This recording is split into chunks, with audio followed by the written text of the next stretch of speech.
Hey everyone, my name's Walter, and I'm back here to talk to you about nice guys once again. Now let's go steal some content from Reddit like I always do. Nice guys are guys who call themselves nice. It's really easy to call yourself something. I could call myself smart right now if I wanted, but eventually you'd see through it like you do with these guys. Let's begin with nice guys from Reddit. These posts, of course, come to us from Reddit nice guys. Short guys aren't at a disadvantage at all. I am short, 5'1", and just the other day I was rejected. Now here's the thing, I am a nice guy, but I am also very quick-witted and can be a very good asshole when I want to be. I am very confident and I usually don't get rejected. 9 times out of 10, I will date the girl that I want to date. Anyway, long story short, I was talking to this girl and I told her I was taking her out on Saturday and she told me, "You're a bit too short for me." I told her, "A bit too short, huh? Okay, well you just made my job so much easier. Now I don't have to waste time going on dates with you to find out you're a bitch. In all honesty, I do not date bitches. I am not attracted to bitches. I date women. I like you. You were so helpful. Thank you." I saw her crying shortly after. I saw her again today and now she won't leave me alone. Now I'm just trying to get rid of her. She's like a gnat. Yes, what I said was wrong and I really didn't mean it, but I had a plan and now it's working. I'm still not going to date her though. She says she doesn't like short guys. She did it to herself. Sucks, I guess. I would not respond well to any man that says I'm taking you out Saturday night as if it's a foregone conclusion. I don't care if he's 6'5" or 5'1". Ask. Maybe I should do a That Happened video. I haven't done one of those in years. I think he meant follow through. But yeah, nice guys finish last. That's how it always will be. A good guy, on the other hand, that's different. But people confuse them. The good guy still stands up for himself and is a challenge to her. The nice guy? No. The nice guy is bland and replaceable, is always trying to please. That's why. That's why they end up with the jerk, because bad guys appear more often than a true good guy, or sometimes their self-esteem leads them to prefer these jerks. No, a good guy is generally not any different. They also like to say decent man a lot. This one was honestly a little confusing. And they wonder why male suicide rate just keeps getting worse and worse and worse and worse and worse. The only silver lining is that usually, women suffer the most for making stupid mistakes and picking the same horrible men. They get lumbered with some kid and spend the rest of their days as a single parent, whilst men just move on to the next one. Don't pick a knobhead, ladies. Try something different for once. Yeah, try something different. A man who looks down on single mothers because they didn't date him. That sounds good. Kinda sucks nobody these days is looking for a guy who's loyal and doesn't have shit intentions. Seen some guys out there, you know who you are, who would give anything to treat a lady right with respect and compassion and put in time and energy towards a commitment. But that's not what everyone's into these days. SMH. Hey. Haven't caught up in a while. You single? No, actually, I'm seeing someone currently. Oh. Who? Nobody that you would know, I don't think. Why do you ask? I just hoped we could reconnect. I honestly thought we had something really special, but now that I know you're willing to jump into bed with anyone as soon as you get the chance, fine. Whatever. Ugly bitch. Something special? Dude, we met at a work party once, over a year ago. I talked to you for one night. What the fuck? Fuck you. I'm a really nice guy. I don't deserve this shit from someone who would be lucky to land a guy like me. I bet your boyfriend is a pussy bitch Chad. Okay? Skank. Man, that guy completely deflated the second he found out she wasn't single. Really put all his eggs in one basket with this girl he barely knows for some reason. Okay, now we're going to read a story from Reddit Nice Guy Stories, which is a place where you too can leave stories of this nature.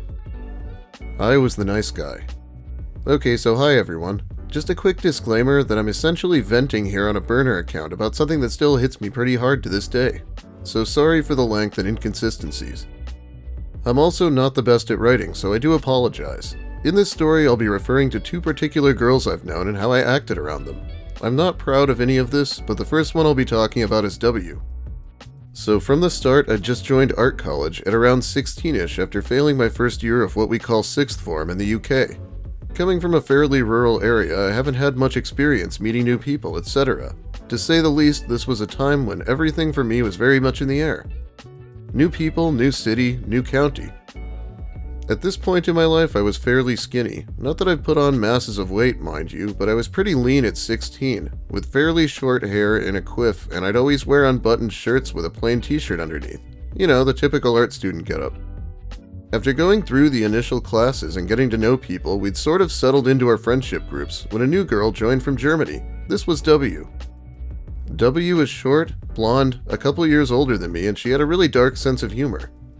Looking back now, I'm kind of baffled that we became friends given that we were so different. The first time we properly got talking was on this scavenger hunt the college got us to do to familiarize ourselves with the city.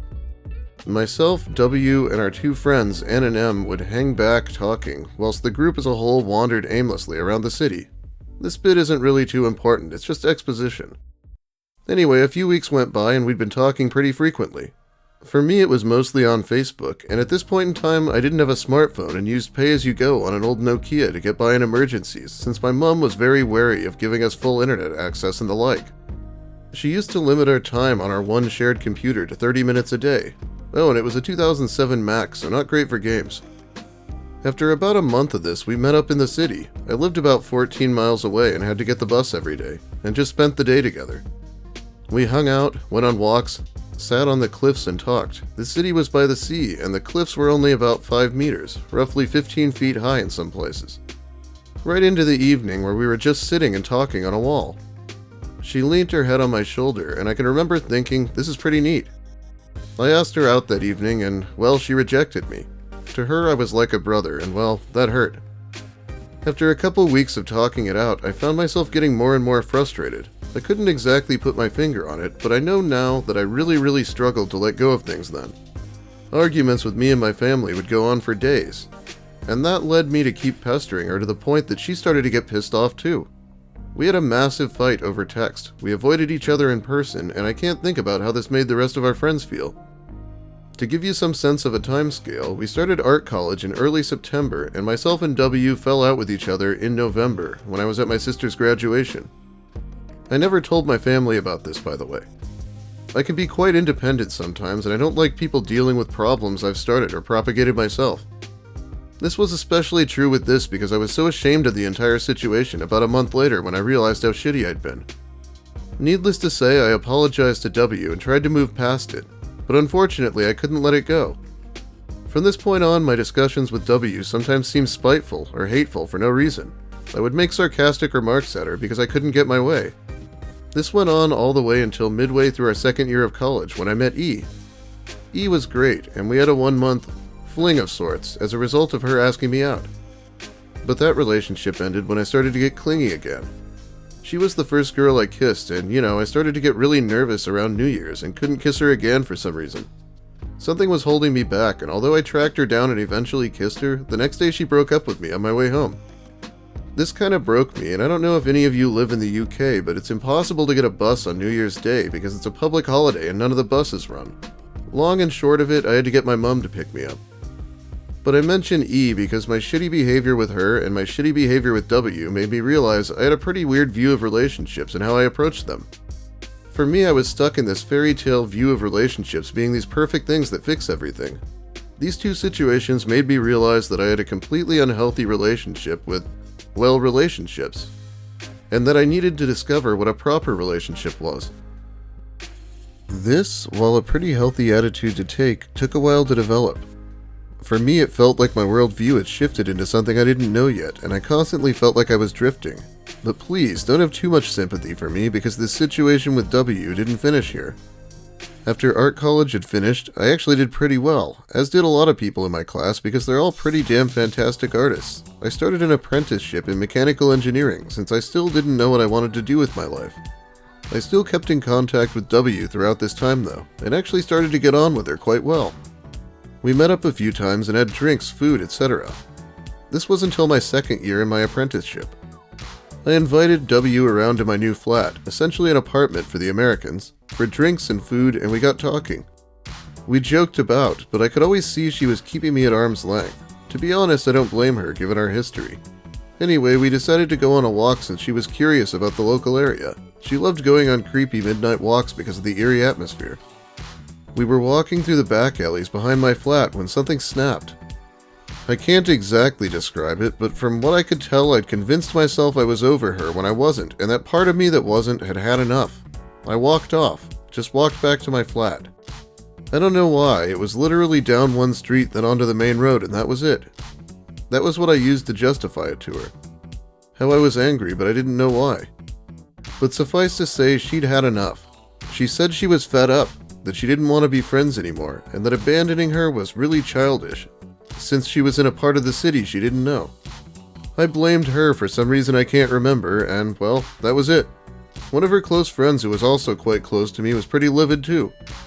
We later got back in touch, me and her friend, and eventually got back on good terms.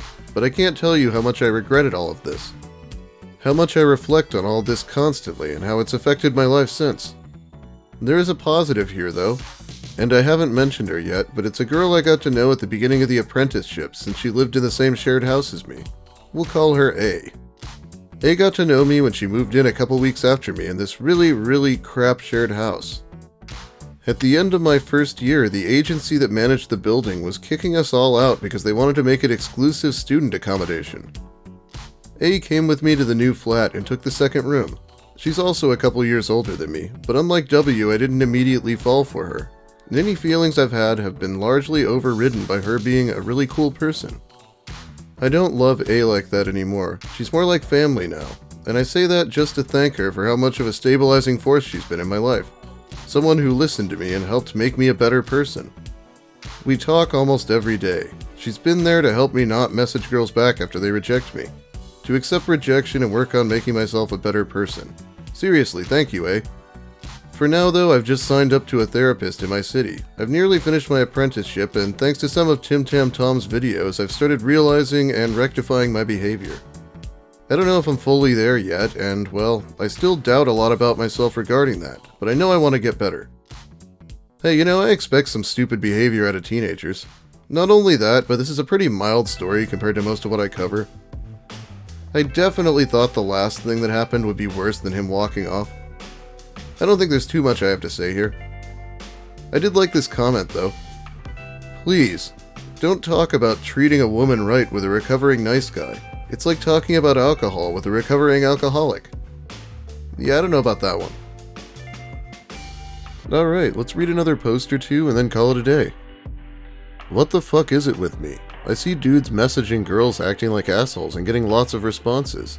Then I also see girls on Facebook putting posts and memes like, oh, don't any good guys exist and not call women names and act disgusting over messages? Yada fucking yada. Then I try to talk to a girl for a couple days and the second I say they're beautiful, no response? Fucking bullshit. I'ma start greeting you hoes with a mouthful of dick and see how you like it. Yeah, it'll probably work about as well as this status did, so go for it. Makes me so glad I'm currently not using Facebook. Anyway, in case anyone was wondering about Lucas, here's a horrible meme that he made somewhat recently. With all that misogyny, age phobia, and classism protecting those Gen Z eggs, those must be some halfway decent ovulators. I'll be taking 2 ovaries. Incrediburger? Yeah, gross.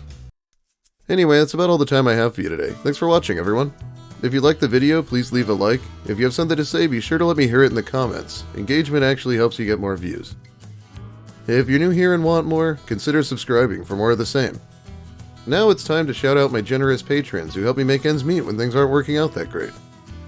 Jimmo, Levon, Luisa Roscoe, Maxo11X, Chris Sturman, Invader Jill, MDB3000, Daisy, Bagel Bones, Amanda Gillies, Cho, Daniel Delapenna, Deborah Douglas, Dr. A, Elvis Needs Boats Bennett, Finn Yee, Godexis, Horatio T, Justin Godsey, Kitty Sparkles, Clipper, Ouroboros, Sandyman, Spoonie the Rogue, V stands for, William Ash, Jacob K, Camper Supreme, Distera, Megan Breeze, Psychic Kumquat, Staples Yeet, Dollface Sinner, Knit1 Code 2, Lil Spoon, Esperova, Tubes, Miss Mayhem, Nick Lucarelli, Petulant Panda, Regrettable Stitches, and Shiverbrains.